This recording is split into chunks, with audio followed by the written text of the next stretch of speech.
59 logements olu maaw bɛ se k'a fɔ ko tare sabula min ye école franco arabu kalifa ale bɛna dayɛlɛ yen kɔni min ye denmisɛn ye ale bɛ se ka kalan kɛ arabukan na k'a kɛ tubabukan na tɔgɔsɛbɛ sara o tɛ olu fɛ yen kalo o kalo maa minnu bɛ don u ka jardin d'enfant na sa olu bɛ 1000 sara kalo o kalo école fana n'o o ye franco arabu kalan ye k'a daminɛ première année na sa fo 7e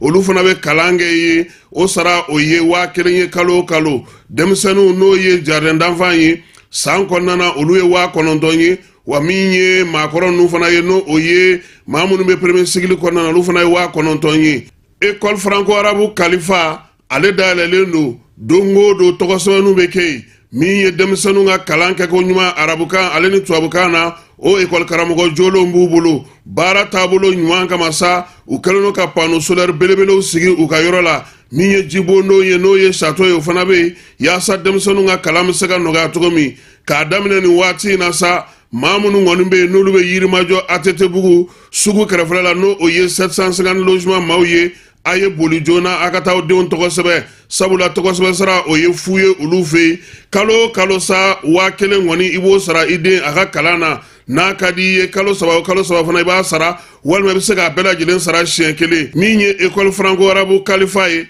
ale dayɛlɛ kun ye yaasa u ka denmisɛnw u ka siniɲɛsigi u ka diinɛ ko u ka diɲɛ faamuko ɲuman u bɛ se ka kɛ cogo min ni maa min b'a fɛ k'i den tɔgɔ sɛbɛ walima ka ɲininkali kɛ ka faamuyali k'a ko la i bɛ se ka nɛgɛjuru sira ale lajɛ 91 23 73 50 walima 89 44 38 88 école kalifa franco arabu ale nakun ye aw ka denmisɛnw ka siniɲɛsigi o banbali ye diinɛ faamuyako ɲuman min ye ka diɲɛ dayɛlɛ u ye sabula olu fɛ kalan ani denmisɛnw o de bɛ fɛn bɛɛ lajɛlen ɲɛ.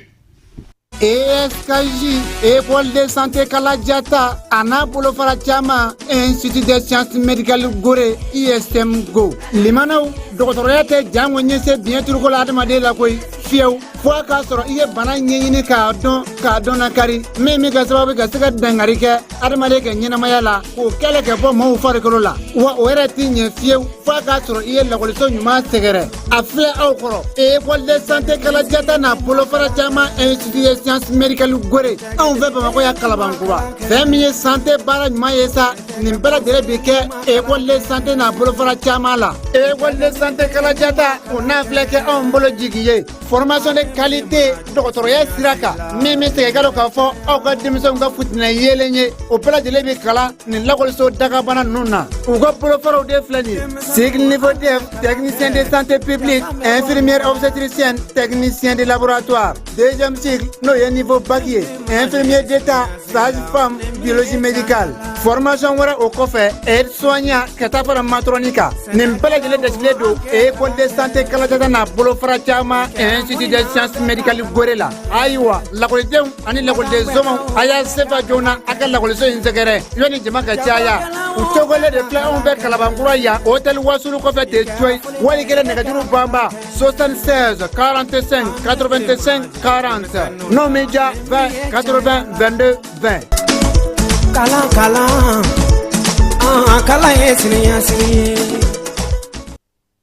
Centre de formation professionnelle Kaja Sanogo CFP-KSI Seukaw fɛ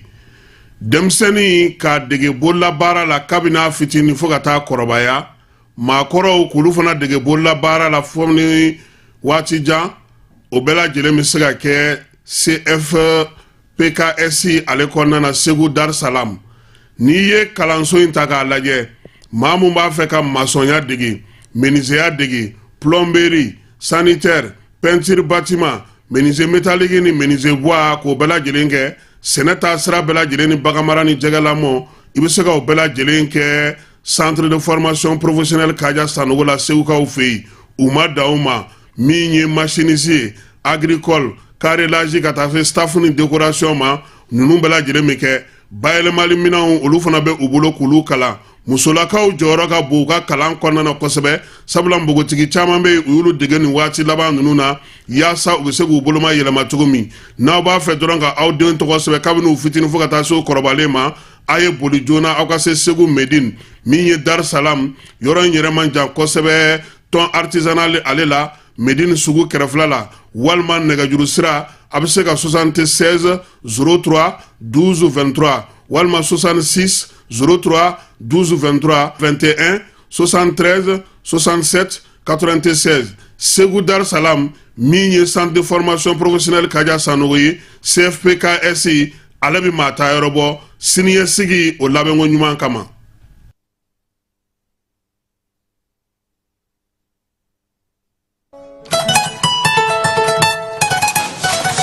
Va, oui, j'ai eu mon bac. Félicitations mon garçon, je suis fier de toi. Isegi. Bon, maintenant que tu es bachelier, en bas que tu connais. Bon, pour voir, on est au Canada, on est aux États-Unis, on est trop. Eh Mouna. Eh bien, où est-ce qu'on est au Canada? Ah oui, tel père, tel fils. N'est-ce pas Kalanki? Mais on a beaucoup ça. Ah, on est EduX là. EduX? Oui, EduX, il y a quelques années, c'est eux qui ont fait les démarches pour ton grand frère. Ah bon? Et il a fait master, il a commencé à travailler. Oui, allô? EduX, c'est une équipe expérimentée qui assiste vos étudiants dans l'admission universitaire, la demande de visa, l'accueil et l'installation et assiste vos étudiants jusqu'à l'obtention de leur diplôme. Choisir EduX, c'est s'ouvrir les portes des meilleures universités au Canada et aux États-Unis. Appelez dès maintenant le 76 54 18 57 et permettez à votre enfant de réaliser son projet d'études. Doutri, ni wari dafara e passé daka. Kasira dinamo. Sungalo e kungolo ati dugu wari ko diba fo dugu andugu dum warata de o koni kuma tala sa e ka sama moneto yi I yere ta sita sidi ka numéro flani wari ci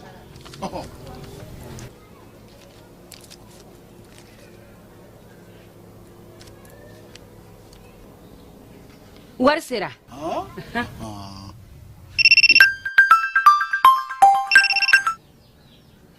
Allô? Ye wari sɔrɔ o ɲɛna tiɲɛ yɛrɛ la ko ni sama bɛ maa min ɲɛ ko n komi t'i gosi ngonga sama mone I yere ta a sɔngɔ ka nɔgɔ ni Mali wari ci sira bɛɛ ye depo ye fu ye wari bɛ ci fu ni application ye wa bɔ sara ye musaka fitinin ye sama mone jini kuran bɛ sara n'a ye crédit bɛ ta n'a ye sanni feere bɛ kɛ n'a ye sama mone ni y'anw maliyɛnw ta ye a y'a si filɛ ka ngalon bɔnda.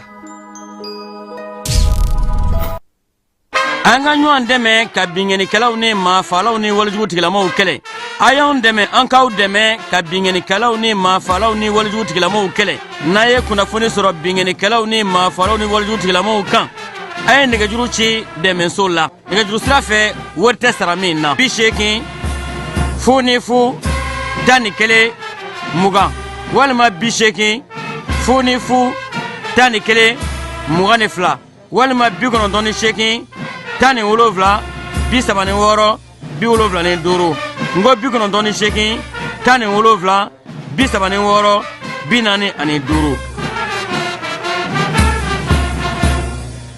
Yirimajɔ Atetebugu 759 logements olu maaw bɛ se k'a fɔ ko tare sabula min ye école franco-arabu kalifa ale bɛna dayɛlɛ yen kɔni min ye denmisɛn ye ale bɛ se ka kalan kɛ arabukan na k'a kɛ tubabukan na tɔgɔsɛbɛ sara o tɛ olu fɛ yen kalo o kalo maa minnu bɛ don u ka jardin d'enfant na sa olu bɛ 1000 sara kalo o kalo école fana n'o o ye franco arabu kalan ye k'a daminɛ première année la sa fo 7e olu fana bɛ kalan kɛ ye o sara o ye 1000 ye kalo o kalo denmisɛnninw n'o ye jardin d'enfant ye san kɔnɔna na olu ye 9000 ye wa min ye maakɔrɔ ninnu fana ye n'o o ye maa minnu bɛ premier cycle kɔnɔna na olu fana ye 9000 ye école franco-arabu kalifa ale dayɛlɛlen don o don tɔgɔsɛbɛnninw bɛ kɛ yen min ye denmisɛnninw ka kalan kɛko ɲuman arabukan ale ni tubabukan na o école karamɔgɔ jolenw b'u bolo baara taabolo ɲuman kama sa u kɛlen don ka panneau solaire belebelew sigi u ka yɔrɔ la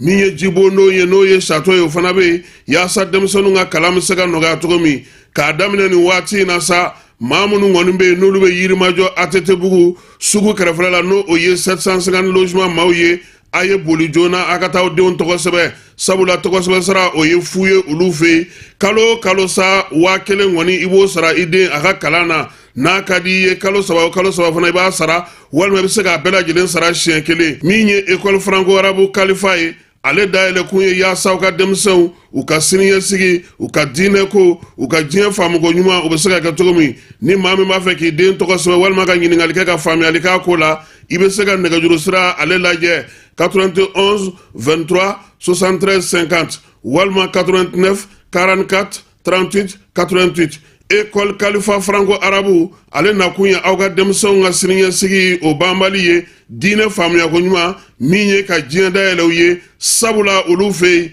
kalan ani denmisɛnw o de bɛ fɛn bɛɛ lajɛlen ɲɛ. an ka ɲɔgɔn dɛmɛ ka binkɛnikɛlaw ni maafalaw ni walijugutigilamaw kɛlɛ a y'anw dɛmɛ an k'aw dɛmɛ ka binkɛnikɛlaw ni maafalaw ni walijugutigilamaw kɛlɛ n'a ye kunnafoni sɔrɔ binkɛnikɛlaw ni maafalaw ni walijugutigilamaw kan a ye nɛgɛjuru ci dɛmɛso la nɛgɛjuru sira fɛ wari tɛ sara min na 80 00 11 20 walima 80 00 11 22 walima 98 17 36 75 ngo 98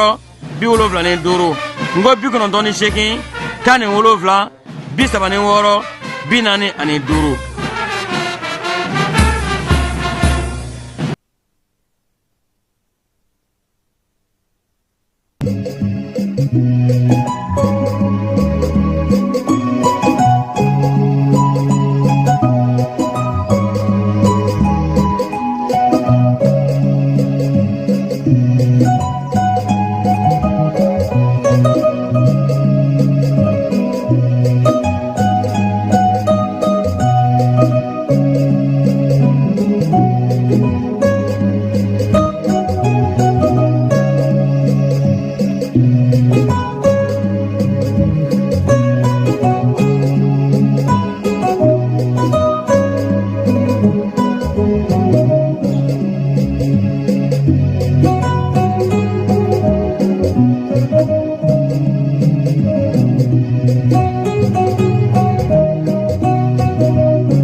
tɛnɛ ye novembre kalo ale tile 4 san 2024 an bɛ a fɔ aw bɛɛ lajɛlen ma ko aw ni sɔgɔma ala ka tile hɛrɛ caya ala ka sababu ɲuman k'an ye an bɛ dɔgɔkun min daminɛ na ala ka timako ɲuman di an ni silamɛ ɲuman bɛɛ lajɛlen ma si ni kɛnɛya ni labanko ɲuman ala k'a d'an ma denmisɛnninw ka kalanta min daminɛnen filɛ nin ye ala ka k'u fori ka ɲɛ ala ka ekɔli a timako ɲuman yira ani ekɔlidenw ni ekɔli karamɔgɔw ni ekɔli baarakɛlaw bɛɛ lajɛlen na baara min ni a bɛ senna nin waati na ekɔli karamɔgɔw fan fɛ n'o ye ka kalanta matarafali baaraw kɛ an b'u fɔ a la kosɛbɛ sabula a ko a ma nɔgɔn sɔgɔma in na ekɔlita an bɛna n'an da don o kuma na wolomasiri tabaw olu ye wulikajɔ dɔ kɛ Seware yan fan fɛ san ni Seware ni ɲɔgɔn cɛ bamanciwale kɛbaa dɔw tun bɛ yen olu tun taara jan da u ɲɛ min ye wolomasiri tabaw ka ɲɛmaa ye n'o ye Baro kɛlɛtigi ye ale tun bɛ Ugandakaw fɛ yen Mali ni Uganda ka bolo di ɲɔgɔn ma min bɔr'o la an na dɔ fɔ aw ɲɛna o la bamanciwale ni bingalikɛla dɔw sirakɔrɔ min kɛ taa na polisiso mɔgɔw y'u bolo da mɔgɔ 5 kan Segukaw fɛ fana wolomasiri tabaw ye ta tugu bamanciwale kɛbaa maa 3 fana na nin waati in na an b'a yira k'a fɔ Bamakɔ ya a bɛ fɔ yɔrɔ min ma ko Marseille kamalennin dɔ ale n'a terikɛ o kɔni jɛra u ba la sa k'o gosi k'o bila su da yɔrɔ la kojugu kɛlɛbaw olu bɛ dɔ ɲɛfɔ an ɲɛna o la n'an bɔra ye an bɛ don Haut Conseil islamique kɔnɔ kɛba a bɔra candidat 2 la dɛ a kɛra 4 ye Ousmane Sherif Madani Aidara ale au conseil ɲɛmaa ye ale yɛrɛ ye candidat ye Cheikh Soufi Bilal u ka commission n t'a dɔn ale yɛrɛ bɛ bureau kɔrɔ la commission maa don min kan ka contrôle kɛ ale yɛrɛ ye cɛbɔ ye El Hadj Udu Kone o y'anw ka Zerni misiri alimami ye o ye cɛbɔ ye kɛba ne yɛrɛ burankɛ Alpha Wangara Tombouctou misiri n'o ye Sidiyeya ye ale fana ye cɛbɔ ye a kɛra 4 ye nin ko in kɛla ale Segu ni Tumutu tɛ ɲɔgɔn na sa wa Cheikh Soufi Bilal ye Seguka ye Aïdara ye Seguka ye Udu Kone ye Sikaso ka ye an buranakaw ye Tombouctou ka ye yɔrɔ zen ko fo kalata de ka kɛ ko consensus tɛ kɛ dɛ depuis au conseil sigira min ma kɛ ko fo de ka kɛ zen ko fo kalata de ka nka wulikajɔw bɛ sen na au conseil yɛrɛ ka ko in ɲɛbila baara la min ye u ka général Makiba ale ye laseli dɔ kɛ sabula sibiri dɔw ye ɲɔgɔn ye kɛ min mana b'o bɛɛ lajɛlen na sa an n'o da bɛɛ tulo ka farikolo ɲɛnajɛ la bi don dɛ Mali Sénégal a bɛ taa jamanajɔ hakili la k'a fɔ maliyɛn caman bɔra ka se wɔlɔfɔw fɛ yen yaasa finali a bɛ se ka taa u ɲɛna cogo min an bɛ dugawu kɛ an ka denmisɛnninw u taara cogo min kabini u taara maa m'u dasi u y'o se mun sɔrɔ u k'o se fana yira bi nka kɛba kopu tatɔ ka bɔ Sénégal a ma nɔgɔn dɛ an ka dugawu kɛ an ka denmisɛnw ko mu qualifiera ka bɔ o de kun ka gɛlɛn an ma ni kopu sɔrɔla ka fara ka fana o fana ka d'an ye kosɛbɛ zone fɛn ninnu nka an kun ta kun ye an ka se ka qualifier o sɔrɔla o ɲɛna an b'u fo o la Amara i b'i bolo yɛlɛma magistrat minnu bɛ a baara la tribunal ni procureur minnu bɛ yen ko an k'u dɛmɛ k'u b'a fɔ kun min na an k'u dɛmɛ sabula an ka jamana kɔnɔna na n'i b'a fɛ ka ko dɔ ɲɛdɔn e ni dɔ ka accident kɛ i ka t'i da dɔgɔtɔrɔso la maa min bɛna i fo ani ni maa min karila ɲɔgɔn na accident na i bɛ taa sɔrɔ aw bɛɛ lajɛlen ye du kelen maa ye u ko ne ma ko jamana min sigilen don o cogoya la n'i ye mɔgɔ bila kiiritigɛ la fana i y'a bila baara gɛlɛman ba la balima siraw bɛ yen sinji siraw bɛ yen limana siraw bɛ yen kalan siraw bɛ yen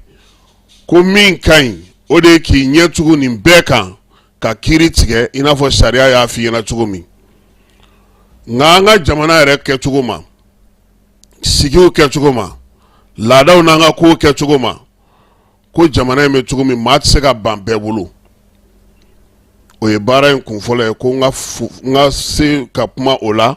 faamuyali ka kɛ o la filanan ye mun ye sariya yɛrɛ ko cogo di sariya bɛ baara cogo di ko an ka maaw ladɔnniya o fana na cɛkɔrɔba magistrat cɛkɔrɔbaw ko ni n t'a kalama maa minnu bɛ bi ko u tɔgɔ ye ko procureur minnu tɔgɔ ye ko substitut ni cour bɛna sigi minnu bɛ kɛ président de tribunal ye ko nin bɛɛ bɛ baara kɛ degun caman de kɔnɔna na nka a tɛ b'u da diɲɛ kɔnɔ ka se k'a fɔ olu ye magistrat cɛkɔrɔbaw ye u bɛ se ka degun dɔw fɔ n ye n bɛ se ka minnu fɔ nka dɔw bɛ n ka n'olu fɔ fɔlɔ i ɲɛ bɛ ministre la kiiri ministre u bɛɛ b'o ka yamaruya kɔnɔna na o tɛmɛnen kɔfɛ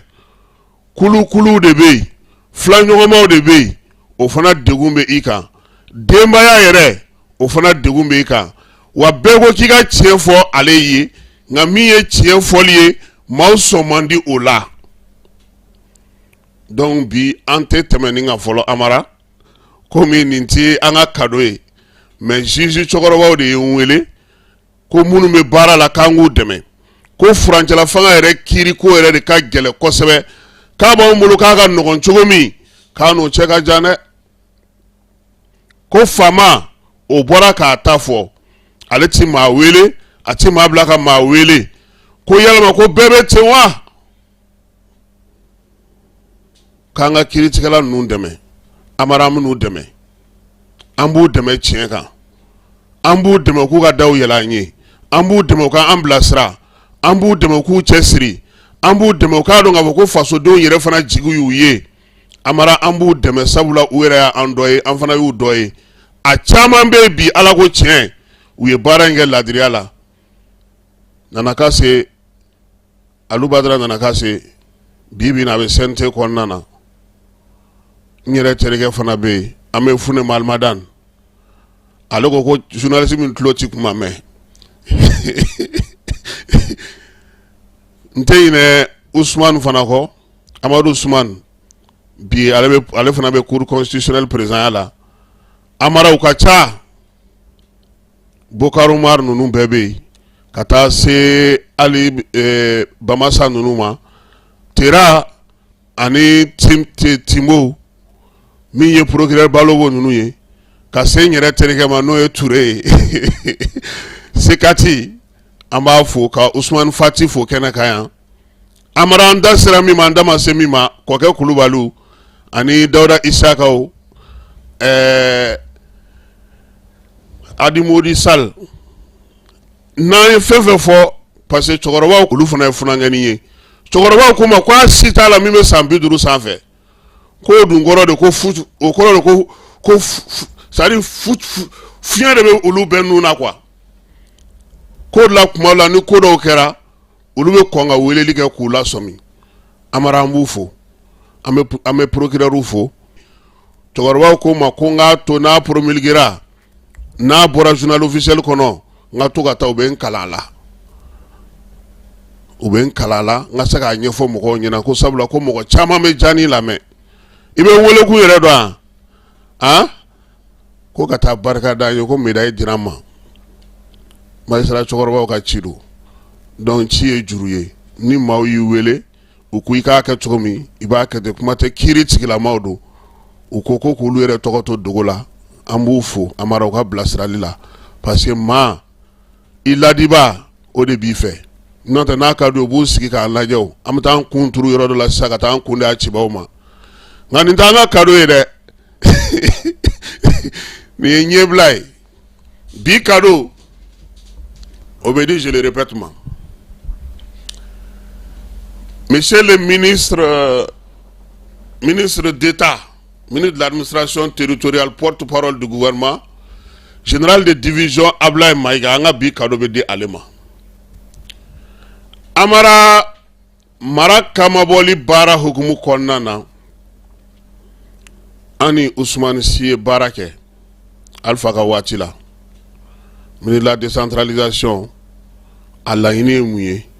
an ka cɛkɔrɔba dɔ bɛ yen ko Richard Toye ka taa se Ala ma hinɛna Ablaye Bari ma olu tun b'a bayɛlɛma bamanankan na pour que si solo ninnu k'a lase mɔgɔw ma u ka se k'a dɔn mara kamabɔli ye mun ye mara baara bɛ kɛ cogo di amara miirina min don a latigɛ ɲinini a bɛ na ni lafiya ye ka nagakɔrɔ faamaw k'olu se ka na se fo dugumisɛnw ni bolomada duguw bɛɛ lajɛlen na mara yɛrɛ de kamabɔli don koyi sabula yanni e ka wuli ka na Bamakɔ k'i bɛ n'i den ka wolosɛbɛn dilan i bɛna papiye dɔw kɛ fɛn minnu tun bɛ kɛ kɔrɔlen i bɛ bɔ o bɛɛ la o bɛɛ bɛ surunya i la nka amara mara kamabɔli hukumu kɔnɔna na ministre de l'administration territoriale a bɛ baara kɛ ni mun de ye a ka cakɛminɛnw ye mun ye a fɔlɔ o ye dugutigilakaw ye olu fana ye maratigi ye nka mara kɔnɔna na fanga jumɛn b'u bolo se jumɛn b'u ye u bɛ se ka mun kɛ ko mɔgɔw ka sɔn o ma sigidaw la k'u sɛmɛnen to fanga sariyaw la filanan o ye préfetw ye maires ye maires fana ministre de la décentralisation a b'i sinsin olu fana kan waliyaw kɛcogo i m'a ye anw ka maire taara compte bɛɛ bila o propre ka auditeur ta i sigilen cɛ taalen ka taa fɔ Asimi ɲɛna dɔrɔn ko conseil de ministre la ko délégation i bɛ taa jiwoyo fɛ maire bɛɛ y'a ka compte kɛ ka ɲɛ donc maires o y'u ka bolofara filanan ye mais bi sɔgɔmada in na n ka kuma bɛna na se min ma amara n ye fɛn dɔ ye a cɛ ka jugu mara kamabɔli yɛrɛ sinsinbaw yɛrɛ ye mɔgɔ minnu ye o ye préfet sous-préfet anw ka duguw la u b'a fɔ ma ko kumanan ne de ye président nga représentant yi arrondissement de Kebajalo konnana be siso kay ni ne siso yi lakana tene bolo ne tse ka fe marabe kamabo ko ne ka bonya ni mo go na ka ngata préfet ko kai anta ta préfet fire angata maire ka bureau ko no be angata ni yoro ina u angata dugu ni yoro ba ina fanga ere sisi ni mo go be asimi no butami ututa kuluba ni kuluba ku ngelo no sa ko ma tse ka do so ngono est-ce que abinye donc ama ni ministre d'état fait munu mbey nu olu ye préfet ou ka so ye ou ko lajɛ layidu kun taraya préfet sous préfet garde corps uniforme duma anya ye dugubaw kono obi ka kenga duguncinu kono ate de u ka lajɛ bi degu min be nunun kan wallahi ala kelen ne b'a dɔn a dugubataw ka fsaw munu be Segu ni Sikaso ni Kayo ni fono lu ka fsaw nga bo o labani ka ta bolo fara o labani wallahi nu ye préfet ka so ire ba ko yante donc ama ni ministre d'état fait aka fere tige yasa u yeyoro u barake yoro o be se ka nye chugomi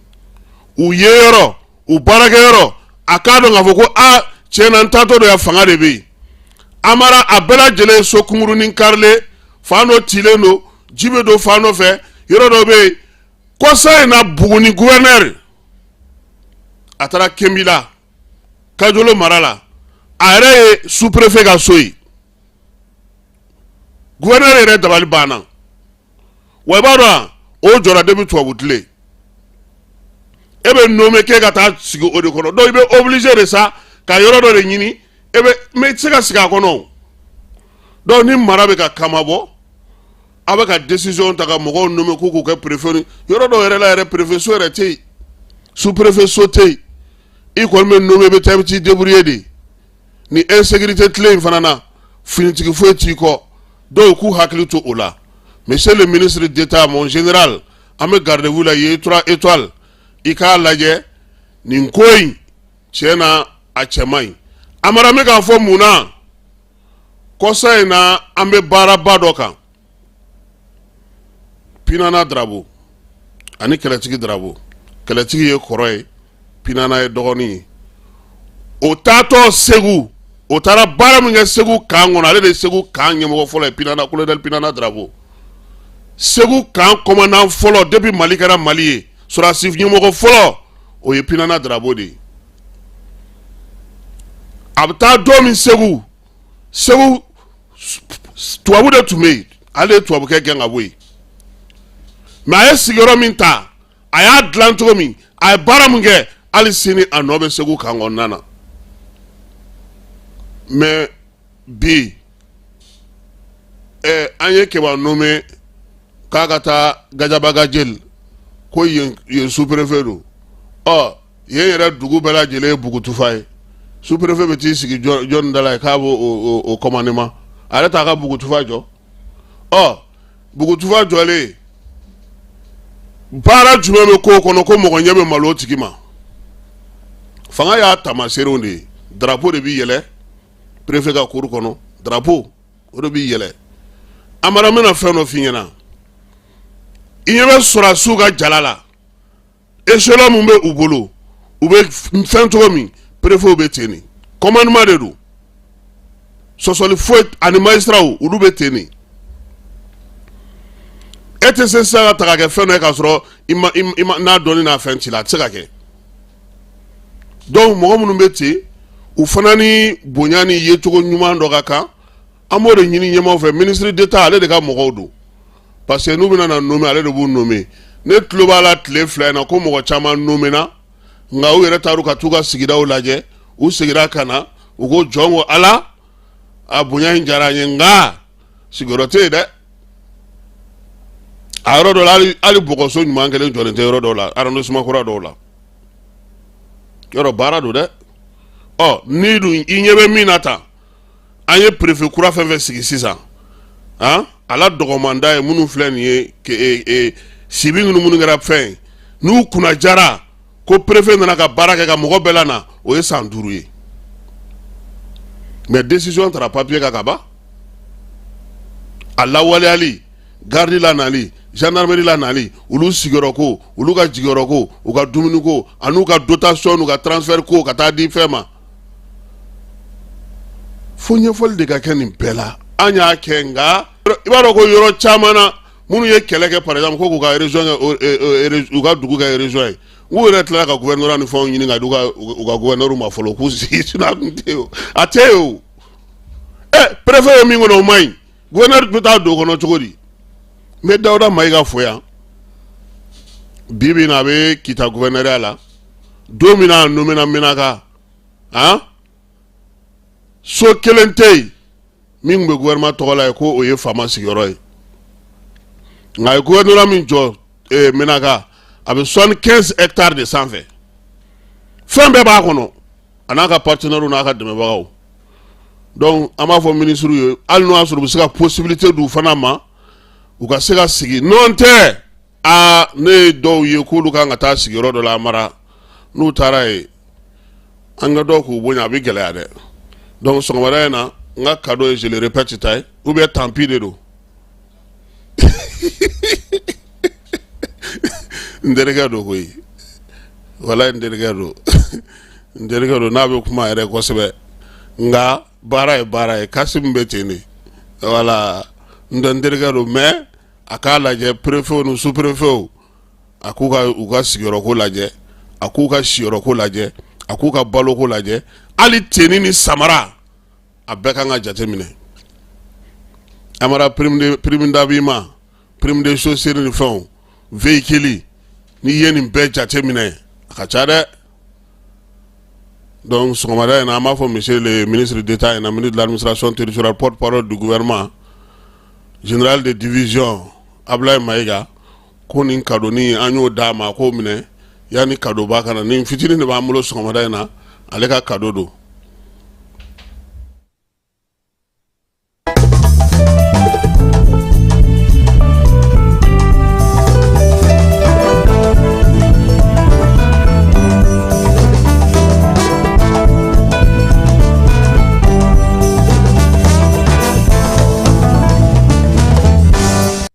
Yirimajɔ Atetebugu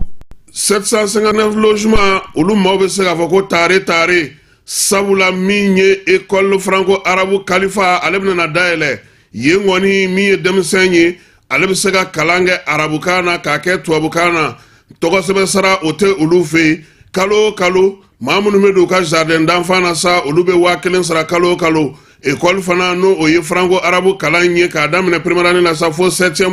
olu fana bɛ kalan kɛ ye o sara o ye 1000 ye kalo o kalo denmisɛnninw n'o ye jardin d'enfant ye san kɔnɔna na olu ye 9000 ye wa min ye maakɔrɔ ninnu fana ye n'o o ye maa minnu bɛ premier cycle kɔnɔna na olu fana ye 9000 ye école franco arabu kalifa ale dayɛlɛlen don o don tɔgɔsɛbɛnninw bɛ kɛ yen min ye denmisɛnninw ka kalan kɛ ko ɲuman arabukan ale ni tubabukan na o école karamɔgɔ jolenw b'u bolo baara taabolo ɲuman kama sa u kɛlen don ka panneau solaire belebelew sigi u ka yɔrɔ la min ye jibondon ye n'o ye château ye o fana bɛ yen yaasa denmisɛnninw ka kalan bɛ se ka nɔgɔya cogo min k'a daminɛ nin waati in na sa maa minnu kɔni bɛ yen n'olu bɛ Yirimajɔ Atetebugu sugu kɛrɛfɛla la n'o o ye 750 logements maaw ye a ye boli joona a ka taa o denw tɔgɔ sɛbɛ sabula tɔgɔsɛbɛ sara o ye fu ye olu fɛ yen kalo o kalo sa 1000 kɔni i b'o sara i den a ka kalan na n'a ka di i ye kalo saba o kalo saba fana i b'a sara walima i bɛ se k'a bɛɛ lajɛlen sara siɲɛ kelen min ye école franco arabu kalifa ye ale dayɛlɛ kun ye yaasa u ka denmisɛnw u ka siniɲɛsigi u ka diinɛ ko u ka diɲɛ faamuko ɲuman u bɛ se ka kɛ cogo min ni maa min b'a fɛ k'i den tɔgɔ sɛbɛ walima ka ɲininkali kɛ ka faamuyali k'a ko la i bɛ se ka nɛgɛjuru sira ale lajɛ 91 23 73 50 walima 89 44 38 88 école kalifa franco arabu ale nakun ye aw ka denmisɛnw ka siniɲɛsigi o banbali ye diinɛ faamuyako ɲuman min ye ka diɲɛ dayɛlɛ u ye sabula olu fɛ yen kalan ani denmisɛnw o de bɛ fɛn bɛɛ lajɛlen ɲɛ.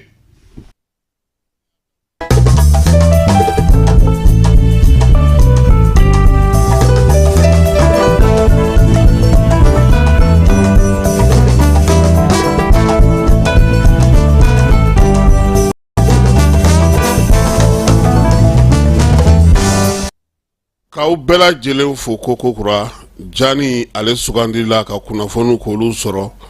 keba an bɛ ɲɛmaaw fo u ka bonya la ka ɲɛsin an ma n'o ye médaille ye a diyara an ye a bɛnna an ma maa fana ye message ci ka na an b'a bɛɛ lajɛlen fo dɔw m'an sɔrɔ dɔw y'an sɔrɔ an b'a fɔ u bɛɛ lajɛlen na k'u ni cɛw ni baraji n'Ala sɔnna a ma an ye welekanw mɛn Elhaji Umaru Sumare an y'a ka ci mɛn min y'an yɛrɛ kɔrɔmusoba ye n'o ye Kajafunɛ ye k'an ye wele mɛn Udu ka taa se Sufi Bilali ma an ye bɛɛ lajɛlen ka message sɔrɔ an b'u bɛɛ fo k'u waleɲuman dɔn Elhaji Wezu Kunta k'an b'a fana fo a n'a ka denbaya bɛɛ lajɛlen ka taa se Modibo Sidibe Général de brigade Abbas Kɔkɛ Danbele a n'an yɛrɛ ka kunnafonidila ɲɛmaaba n'o ye Banjugu Dante ka taa se Idrissa Sako ma fɛn na an b'u bɛɛ fo fɛn fɛn ka message sɔrɔ an b'a bɛɛ fo Dramane Alu Kone k'u bɛɛ ni ce n'Ala sɔnna a ma an ye message mɛn an na baara kɛ ten fana ni Ala n'a kira sɔnna a ma bi ye kalanta ye Mali denmisɛnninw kun kan ka kalan ta octobre kalo tile fɔlɔ nka ka kɛ ni jiko gɛlɛya ye gouvernement y'a yira sa k'a fɔ ko kalanta in k'a tɛ se ka kɛ o la sa u ye a bɔ o dɔgɔkɔrɔ ka a bila nin waati na min ye bi la an bɛ dugawu kɛ sa école min talen filɛ nin ye Ala k'a kɛ école ta ye denmisɛnninw fana ka kalan sɔn kalan ma ni école karamɔgɔw ye denmisɛnninw ye kalo kelen de kɛ u ma kalan kɛ hakɛw ni fɛn minnu b'u bolo u jo don dɛ nka u k'a lajɛ nin waati na denmisɛnninw ka se ka kalan kɛ hakɛ ɲiniw u k'olu u ka faamuya don a la u yɛrɛ ye denbaw ye u ye denfaw ye gouvernement fana k'a lajɛ a se ye min ye a k'o k'u ye keba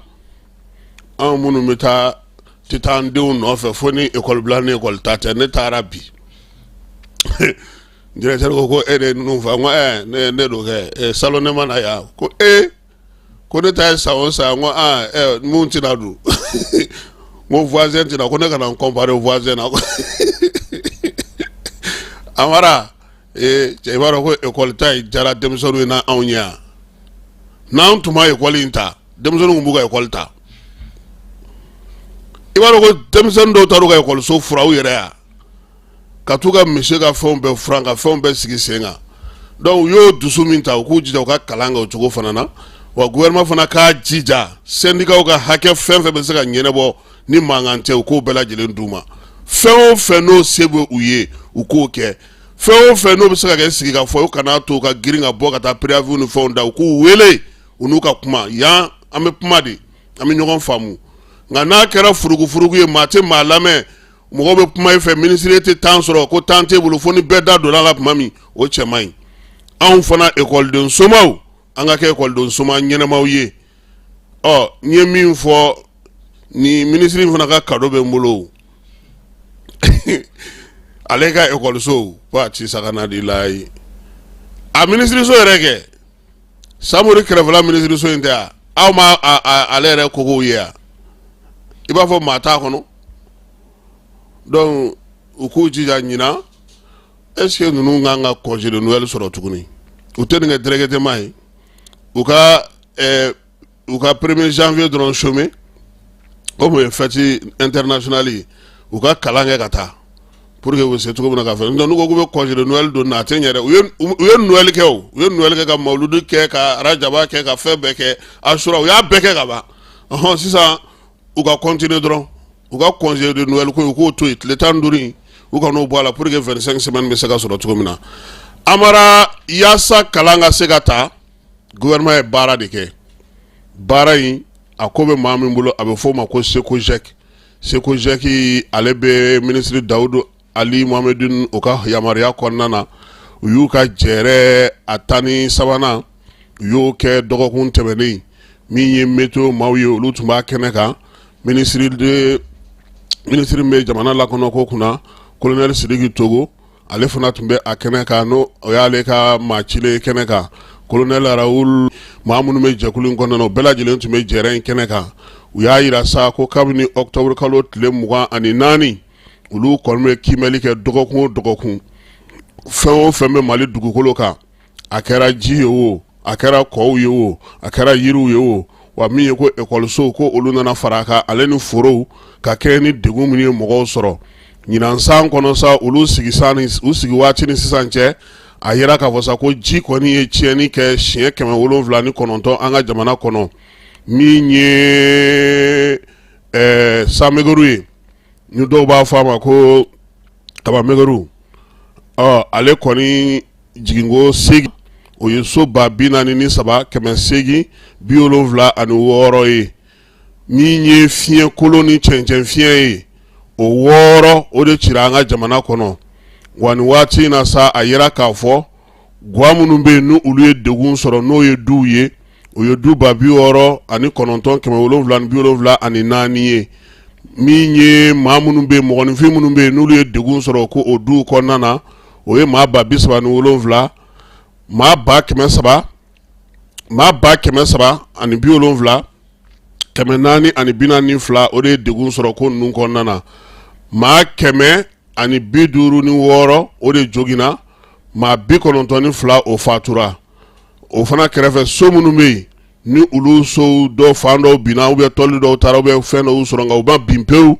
o ye so 99,567 ye nka o so dɔw k'u bɛ sɔn ka bin min ye ɲɛgɛnw ye ɲɛgɛn ye 59 ani 400 ani 79 ye ɲɛgɛn mun bɛ yen no olu ɲɛgɛnw ye gɛlɛya sɔrɔ kɔlɔn o ye 50 ye 400 ani 96 ye keba baganmisɛn ni kɔnɔw ani sɛw ka taa se bagan kumamaw ma o 59 ani 45 sanji a taara n'o ye suɛ jiginɛw sa ale ni balomara yɔrɔw o 2,733 ka taa fara magasinw ka sanji o bɛɛ lajɛlen ci maaw yɛrɛ sa balo mun bɛ yen no o balo tiɲɛna o ye balo 756 ye 127 buruburu 2 o de kɔni balo tiɲɛna foro mun bɛ yen no olu tɛ se ka kɛ foyi ye tuguni ani nakɔw foyi tɛ se ka bɔ olu kɔnɔ foyi tɛ se ka sɔrɔ o foro kɔnɔ o ye 73 ye min ye dugukolo hakɛ min bɛ yen bi ni olu ye degun sɔrɔ taari la o ye dugukolo 191,860 ani 66 ye buruburu 95 o dugukolo taari o de tiɲɛna ni waati in na min ye minisiri ka maaw ye sa u y'a yira sa fana k'a fɔ ko kɔsa in na min ye so dɔw olu binna so 3 binna 2 binna kulukɔrɔkaw fɛ yen 1 binna Mɔpti maa 1 sara o senfɛ wulikajɔw ni cɛsiriw senfɛ sa yaasa maa minnu ye degun sɔrɔ u bɛ se ka dɛmɛ don olu ma cogo min u y'a yira sa k'a daminɛ octobre kalo tile 21 ka taa se tile 27 ma min ye gwa 1,885 ye olu kɔni sera ka dɛmɛ sɔrɔ n'o ye balo ye ka bɔ baɲumankɛtɔnw ni jamana fan fɛ gwa 1,788 olu kɔni wari mugu juru olu ma min bɛ taa 75,000 ka taa fo sanfɛ o dira gwa 1,788 o gwa wari mugu o dira olu ma ko min ye alisa kan k'an janto an yɛrɛ la dɛ ko ji ko n'a sɔrɔ sanji tɛ suru baw kɔni ani kɔwolow ko k'olu jateminɛ ka hakili to olu la seko jɛki maaw ko fana ko bɛɛ lajɛlen k'a bila i kun na ko météo bɛ kibaruya minnu di don o don k'an ka baara kɛ ni olu ye halisa an kana ɲinɛ an yɛrɛ kɔ ko sabula a bɛ se ka kɛ sanji bɛ jigin n'a tɛ tiɲɛni kɛ min ye baw fana minnu falen don ani kɔ minnu minɛ fɛnw minɛ baraji minnu minɛlen don olu jibilaw bɛ se ka kɛ kɔlɔlɔ ye jidaga maa minnu bɛ ji masurunaw la minnu bɛ kɔbolo ni babolo ni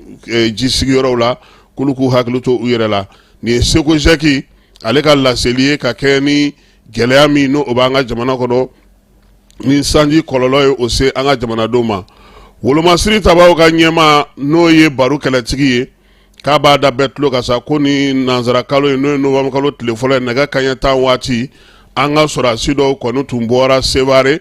k'u kunda san kan min ye Sevare ni san ni ɲɔgɔn cɛ a yira sa k'a fɔ ko bamanciwale ni wale kɛbaa dɔ kɔni taara jan daw ɲɛ jan in senfɛ sa a yira k'a fɔ ko min ye maa ninnu ye u tun ye maa 100 de ye moto 50 u tun bɛ o sanfɛ Yangara ale ni Tɛnɛ ni ɲɔgɔn cɛ wolomasiri tabaw m'a bila dagirinda la koyi olu y'u bila u waragolo la ka taa tugu maa ninnu na min ye pankuru ye ale nana ka na gosili kɛ kilomɛtiri 10 o masuruna na dɔw bolila ka taa o dogo ye fanga so wolomasiri taba y'u to labɛnni n'a ye waati min na o tun b'a fɛ ka bingali wɛrɛ labɛn ka taa tugu u bɛɛ lajɛlen n'a ye armée ɲɛmaa n'o ye baro kɛlɛtigi ye k'a bɛ foli ni tanu kɛ wolomasiri tabaw bɛɛ lajɛlen ye u ka nin wulikajɔ in na a ko ko o tile kelen fana na nɛgɛ kanɲɛ 17 waati min ye an ka sɔrɔdasi cɛdenw ye olu bilara ka taa dugumana na ka larawulili kɛ fantan ani 4 bɛɛ lajɛlen fɛ maa bɛ yen k'a bɛɛ lajɛlen bɔ baara la wulikajɔ in ni cɛsiri a kɛkunba ye min ye minɛn minnu bɛ yen n'olu bɛ ka taa nin waati na ka taa di maaw ma n'o ye balo ye ko ka taa n'olu ye o don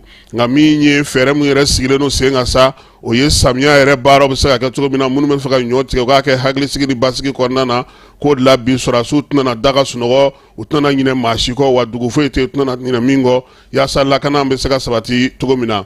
an bɛ to chef d'état-major ale ka baarakɛyɔrɔ la n'o ye baro kɛlɛtigi ye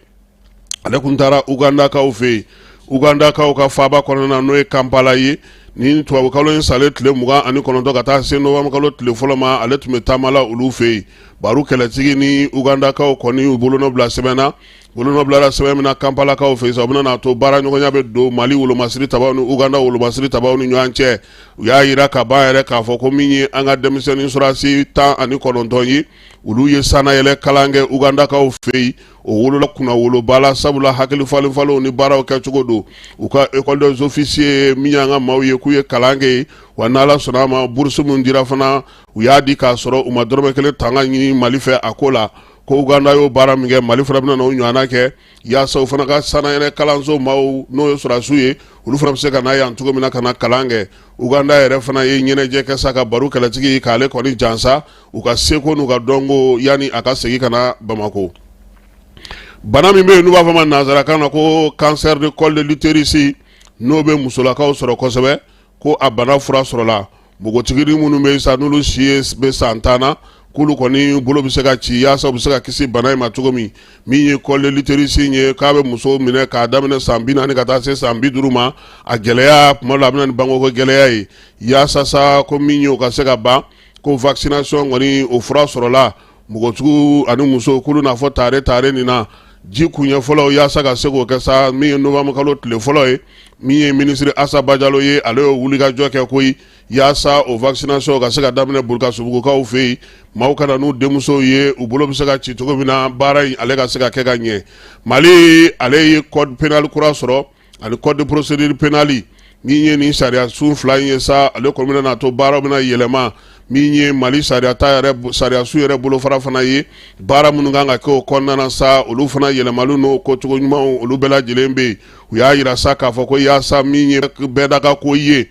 walima maaw k'u yɛrɛ bila a waleya la n'o y'a kɔkɔrɔmadonni n'a majamuni ye ko o n'a kɛbaaw bɛɛ lajɛlen olu kɛlen no kelen ye bi Mali sɛbɛn olu kɔnɔna na Bamakɔ yan a bɛ fɔ Kim Masa ko Marseille min ye funanɲɛni dɔ ye u ko k'a tɔgɔ ye ko Salimu ale ba tɔgɔ ye ba binu ala kɔrɔ an ka binu tɛ dɛ keba kɔrɔ an ka binu tɛ dɛ ko si bɛ san 40 na min ye binu ye sa binu den n'o ye Salimu ye ale kɔni i ye cɛ fɔlɔ de den ye Salimu ye koyi a bɛ cɛ kura min kunna ale ni o ni Salimu u bɛ o bolo Salimu yɛrɛ si bɛ san 24 na min ye Salimu ye ale kɔni minfɛnw ka d'a ye kiribifɛnw fara dulɔw ka sa a n'a terikɛw u bɛna na gɛrɛ de sigi k'u yɛrɛ d'o ma sa k'o min k'o sɛbɛkɔrɔ min ba in kumana fɛ ka maaw bila ka kuma fɛ sigida alimamiw dugutigiw kamalenkuntigiw o bɛna ta Salimu n'a tɔw olu kɔni tɛ k'olu lamɛn yɛrɛ u b'u n'u ka min kɛ k'u ka sisaw n'u ka fɛnw bɛɛ lajɛlen min don dɔ la sa min ye Salimu ye ba o ɲinɛnkolobaatɔ a n'a teriw nana komi ba ye kangarida kɛ ko in na sa u ye dogoli de kɛ sa ka taa Salimu ka cɛ bonni kɔnɔ n'a b'a fɔ ma ko u ka ghetto kɔnɔna na sa u kɔni nana sa u ye fa bɛɛ kɛ yarilen don fa bɛɛ lajɛlen fɛ ba de wulila sa k'a fɔ ninnu ɲɛna he a ye nin dabila ka gulɔbutoliw k'olu tan ka bɔ yen min ye minɛn mun b'u bolo k'olu bɛɛ lajɛlen yɛrɛkɛ u bɔlen kɔ o la Salimu k'a ba ma i ye dangala ta kun ma dɛ ne ka dulɔ i b'a sara bi i b'a sara sini n'i m'a sara hakili tɛ fɛn fɛn la o bɛ bɔ a la a ko jo an ka pan an ka kaba minɛ an ka taa fɔlɔ an ka taa an septième ye yɔrɔ jumɛn fana ye tuguni kaba nɔgɔ 7 k'u ka taa ye a n'a terikɛw amara u bɛ segin ka bɔ kaba 7 na tuma min a terikɛ dɔ de nana sa k'a sɔrɔ bɛɛ taara baarakɛyɔrɔ binu kelen de bɛ du kɔnɔna na ye a b'a ka baaraw la a nana ka bɔ sugu la min ye terikɛ in ye ani sonzoli ni fɛn ye kogo panko ye k'i cun maaw bɛ fama ko ma tuma min na kulekan de bɛ ka bɔ ja o ye binu ni bɔ waati ye kamalen a tilalen kɛ ka muru kɛ ka binu fan bɛɛ suwa tuma min a ye kogo ta k'i cun ka taa ka binu dalen to joli la ye waati min na maaw nana sa o y'a sɔrɔ binu kɔni ale y'a ni diɲɛ to o la sa min ye marisɛyikaw ye u ye salimu u y'a jalaki u ma da jalakili ma dɛ u ko ko a ka taa fanga la fanga tigilamaw olu y'a minɛ terikɛ in bɛ ka ɲini fo sisan ɲɛ ma se ka da ale kan u ko ko salimu kɔni juge y'ale bila ka taa mandat de dépôt la an ka hakili to an denw na dɛ ni m'i den ɲɛji bɔ a b'i ɲɛji bɔ n'an bɔra yen an bɛ taa Masina kolongokaw fɛ yen Keba nin kɛra maa minɛ yɔrɔ ye sa koyi i tulo dayɛlɛ Masina dugu min bɛ yen n'o ye kolongo ye kolongo fana dugu wɛrɛ bɛ yen n'o ye Basakura ye Basakurakaw fɛ yen alamisa tɛmɛnen u ye olu ka dugutigi u nan'o ta ka taa n'o ye alamisa juma dɔ b'u fɛ yen n'o bɛ moto dilan n'o ye réparateur ye kolongo tomo o kɔnɔna na sa ale ni Miɲɔn ni ɲɔgɔn cɛ u nan'o fana ta ka taa n'o ye samedi don kalo tile 2 Charles ale ye mairie baarakɛla ye Simbokaw fɛ yen ale maire den dɔ don u nana ale fana cɛ ka taa n'ale ye samedi kelen sufɛ tuguni waati min na maaw hakilila tigɛra ye kurakaw ka dugutigi u nan'o fana cɛ ka taa n'a ye wa ni maa bɛɛ lajɛlen taara k'a sɔrɔ dugudenw ma se ka fosi kɛ sisan min y'u ka dugu maaw ye u yɛrɛ ko k'u ka fɛɛrɛ tigɛ yaasa ni maa minnu taara sa u ka se ka yɔrɔ ɲini cogo min na sɔrɔdasiw k'u bɛ fo u ka wulikajɔ n'u ka cɛsiri n'u ka timinandiya la min ye Garugunakaw fɛ ye u ni na koyi nka o dugusajɛ min ye bandi wɛrɛw ye olu taara Gorumasenakaw fɛ yen u ka baganw k'olu cɛ ka taa ni o ye o bandiw kɔni k'u ye saga ale ni ba naani ni saga ni ba ani misi naani k'u taara ni o ye musow kɔni ka finiw minnu kun dalen no nɛgɛjuru la u y'o bɛɛ lajɛlen fara u bolo la ka taa n'o bɛɛ lajɛlen ye halisa olu tigiw ma ye n'an segira ka na Bamako an bɛ taa Sirakɔrɔ Mɛgɛtanakaw fɛ yen Sirakɔrɔ Mɛgɛtana yen polisi ɲɛma o ye Sori Ibrahima Tunkara ye ale kɔni sera k'i bolo da maa siganama 5 kan min ye octobre kalo tɛmɛnen kɔnɔna na a yɛrɛ ka marabolo kɔnɔna na maa minnu bɛ yen sa n'u y'u tɛgɛ da olu kan minɛnw de yera u bolo min ye u ka bingali minɛnw ye pɛnsi tɛ pɛnsi ye leto tɛ leto ye sotarama talen u bɛ yaala n'o ye maa minnu bɛ yen sa ni olu bɛ kon tigɛ ni nɛgɛ minnu ye pɛnsiw ni kileaturuso nin bɛɛ lajɛlen y'u ka baarakɛlaw ye maaw de nana ye sa bingali tɛ ka ban u wulila ka t'u ta da commissariat la commissariat plainte donné ye olu fana ye wulikajɔ kɛ ka cɛsiri kɛ min ye Sirakɔrɔ Mɛgɛtana ye sa ka siganamaw k'olu jateminɛ o de senfɛ sa u sera ka a ye k'a fɔ maa kelen bɛ yen mɔbili dɔ tun bɛ ale bolo n'o ye siganama ye ale bɛ bingali de kɛ sufɛ a ka sufɛ baarakɛla kɔni polisiw ka wulikajɔ la kelen wɛrɛ fana tun bɛ yen o kun kɛlen don k'i yɛrɛ kɛ Malitel baarakɛlaw bolo da jɛkulu in yɛrɛ maa 5nan kan min kun ɲininen don fan bɛɛ lajɛlen fɛ ka se k'u bɛɛ lajɛlen minɛ saw min ye polisi mɔgɔw ye u ko ko ni maa ninnu ye maaw tɔɔrɔ u ye degun kɛ wa u ye majɛ kɛ o de la sa u y'u bɛɛ lajɛlen bila commissariat ale kɔnɔna na sɛgɛsɛgɛliw bannen ka sɔrɔ ka u di sigida 6nan o tribunal ma k'u bila olu ka bolo kan yan'u ka kiiri ale don cɛ kiiri ni kiiri an bɛ taa sɔrɔdasilakaw ka kiiri kɛnɛ kan tribunal militaire na ale bɛ Dar es Salaam ale fana y'a ka sigiko 6nan kɛ sigiko 6nan in senfɛ fana min ye o senfɛ u tun bɛ ka baara kɛ sɛbɛn damadɔ kan min bɛ tali kɛ maa 15 sɔrɔdasiw ka gun kan minnu minɛnen don k'a dɔw ye suyɛnni kɛ sɔrɔdasiya sariyaw u t'olu bato min ye bingaliw ye ka fɛnw ta bingaliw kɛlen min ye kiiri kuncɛli sa Sulemani min ye Sumayila colonel le magistrat colonel Sumayila Bagayogo ni ale ye sɔrɔdasiw ka kiiri ɲɛmaa ye ale yɛrɛ ko sa ko affaire minnu bɛ yen n'o tun b'a bolo ko kelen pe de bɛ yen k'u y'o bila siɲɛ wɛrɛ la sabula u ka avocat o y'o laɲini nka tɔ fɛn fɛn bɛ yen olu kɔni kiiri sabula a yera k'a fɔ nin waati laban in na olu kɔni ka kow ye damatɛmɛ ye ne yɛrɛ bɛ fɛn min faamuya kɛ sɔrɔdasi yɛrɛ ka kɛ sɔrɔdasi minɛn suɲɛba ye ani drogue ta la u y'u bila san 3 kaso min ye sefa wari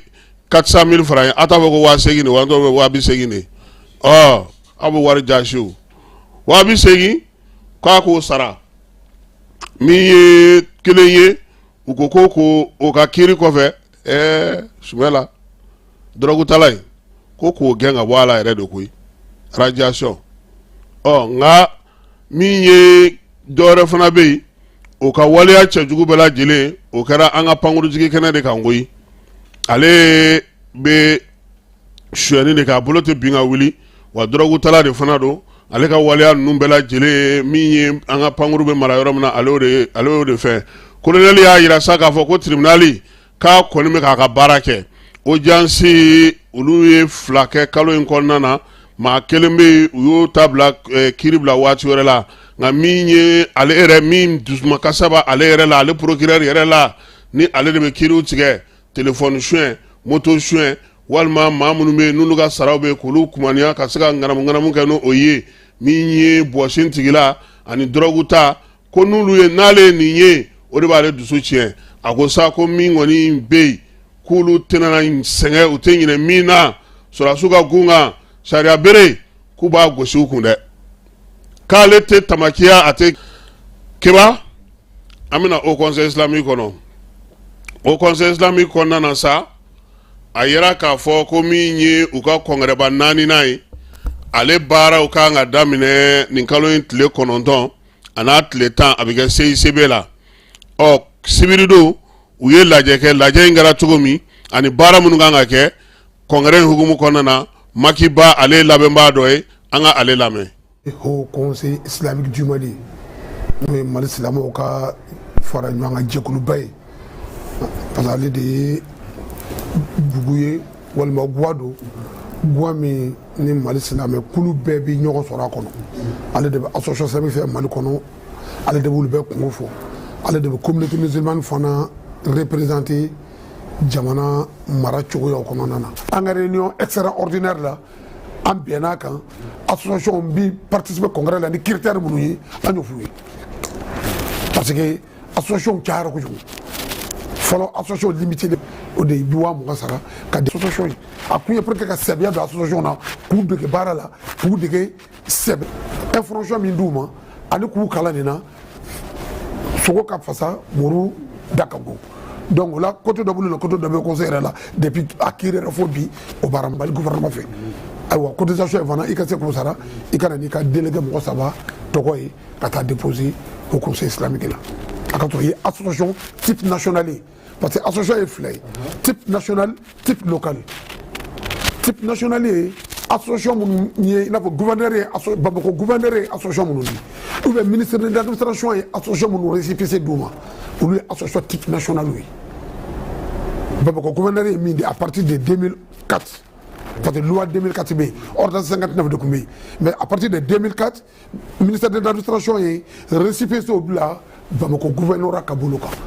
bi olu de b'an ka démoralité kɛ olu de bɛ récépissé o délivrer donc ni gouverneur ye min d'i ma o y'a ye mais o ye type national ye mais type local ye jumɛn ye association locale régionale de Segu association régionale de Kita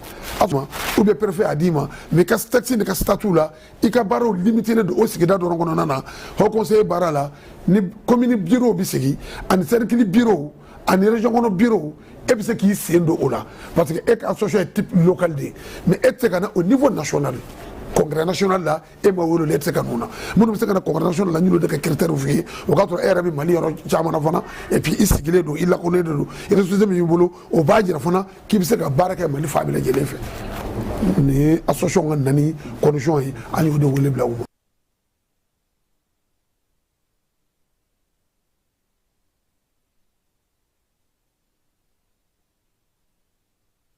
Haut Conseil islamique du Mali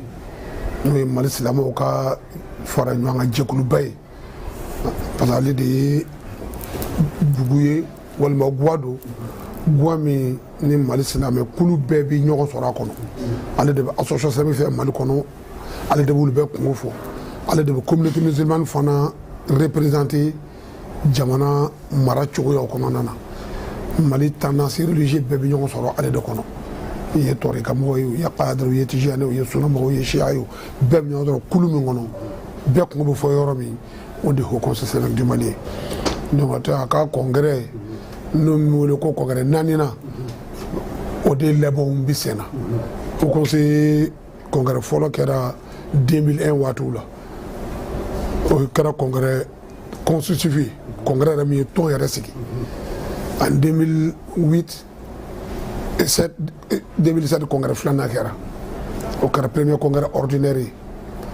Deuxième congrès ordinaire kɛra 2013.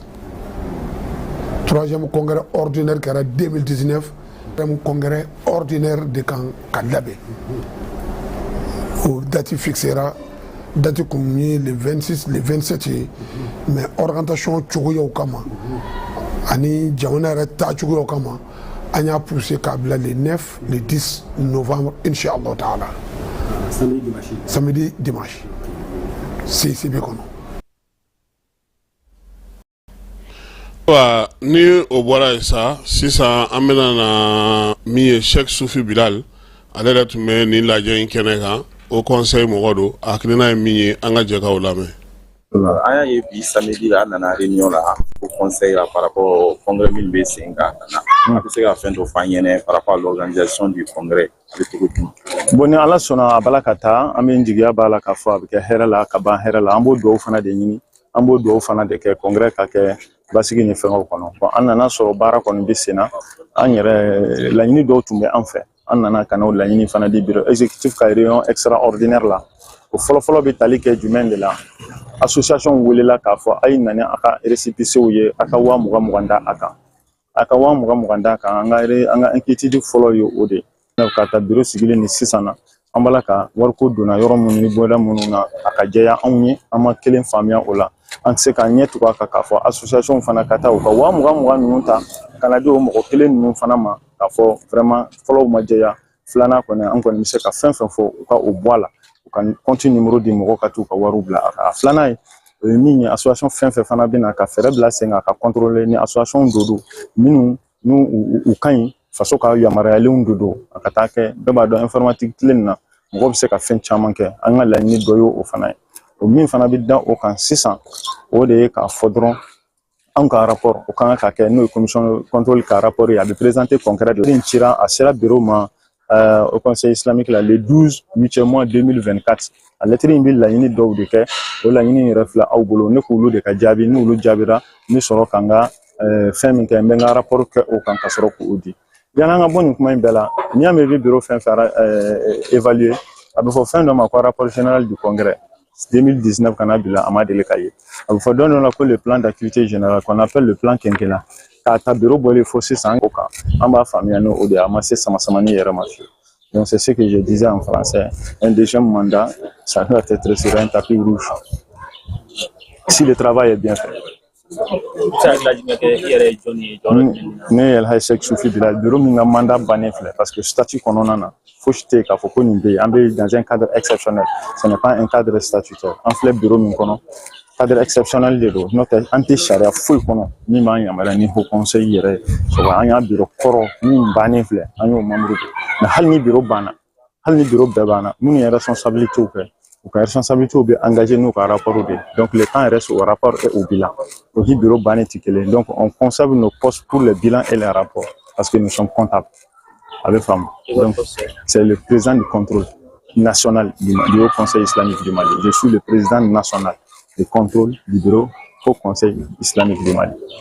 Cheikh an y'a ye ko a ye laɲini dɔ k'a ye lettre sɛbɛn depuis 2019 ko ka to ka rapport caman min baara min kɛla wa o musaka min bɔra ka dépenses kɛ jusqu'à présent an ma se ka jaabi sɔrɔ ko laban yɛrɛ a ye lettre. Conseil islamique a congrès ni ala n'a kira sɔnna ma ale bɛ kɛ nin kalo in tile 9 sibiri ni kari tɛ sa wa ala ka o yira n na cɛbɔ kɔni ye 4 ye keba fɔlɔ o ye Usman Sherif Madani Aidara ye ale yɛrɛ de b'a ko kunna nin waati in na ale bɛ ka mandat 2nan ye ale ye médaille d'honneur de la douane sɔrɔ ka kɛ ni a ka baara minnu kɛlen min ye Abdramane Jakite maa min don maa caman b'a dɔn k'a fɔ a cɛsirilen don sabula nin tɛ bali maa la maa min b'a dɔn k'a fɔ ko a bɛ baara min kɛ an ka jamana kɔnɔ kuma tɛ nin waati laban ninnu na wulikajɔ ni cɛsiri min bɛ a fɛ bureau des enquêtes kɔnɔna na kabini a donna douaniya yɛrɛ la fo ka taa se nin waati ma yɛrɛ di ani ka se ka douane k'a ka baaraw kɛ ni hɔrɔnya ni tilennenya ni diladiriya ye maa min don a bɛ maaw fɛ baarakɛla tilennenw ni baarakɛla cɛsirilenw douane ale kɔnɔna na colonel an b'a fɔ a ɲɛna sa ko a fana félicitation ko min ye diplôme ni médaille ni fɛn caman wɛrɛ bɛ se ka sinsin cogo min an b'a wele ko Dara de Balabugu a kana diga o la sa ni ne ko mɔgɔ min bɛ bɔ Segu bɛ digi a la ni ko Balabugu bɛ o tuma b'a kɛ so Dara ye Balabugu ye an b'a fɔ k'a waleɲuman dɔn ko a Jakite tournoi IFOA ale bɛ kuncɛ bi wɔlɔfɔw fɛ yen jamanajɔw ka dulati kɛrɛnba kan sa Mali ale ni Senegal nka nɛgɛ kanɲɛ 15 cɛ min ye Guinée Bissau tɛ yan ale ni Gambie bɛ ɲɔgɔn sɔrɔ jɔyɔrɔ sabanan o nɔfɛ olu kɔni fila si tɛ taa Coupe d'Afrique la nka Mali ale ni Senegal o de bɛ taa Coupe d'Afrique la ni min ye se sɔrɔ bi o tɛ foyi fali Coupe d'Afrique tagali la nka UEFA o denmisɛnnin minnu si ma san 17 sɔrɔ a kɔni bɛ olu ka ɲɛmaaya o sinsin an kɔni ka denmisɛnninw kabini u taara maa si ma u dasi don o don u ni maa maa bɛnna keba u y'a bɛɛ lajɛlen dasi ka na 1 ani 0 siɲɛ 2 o kɔfɛ u tilara ka u ma 4 de kɛ yan u ma 4 kɛ dɔ la Algérie a n'a balimakɛ Sidi Babi o bɛ yan Bamako douane kɔnɔna na Ibrahima Sako k'ale fo Dakarkaw fɛ yen Papis Diallo ale fana bɛ fo wɔlɔfɔw fɛ yen nin waati in na Amadou Gassama domaine kɔnɔna na k'an b'a fɔ min ye aw ani Keba ni Amara an na ɲɔgɔn sɔrɔ a nɛgɛ kanɲɛ 18 ni kibaruya kura min sɔrɔla k'olu da tulo kan Ala ka tile hɛrɛ cɛ Ala ka sababu ɲuman kan ye sisan sa an bɛ taa école ko la an ye parents d'élèves responsables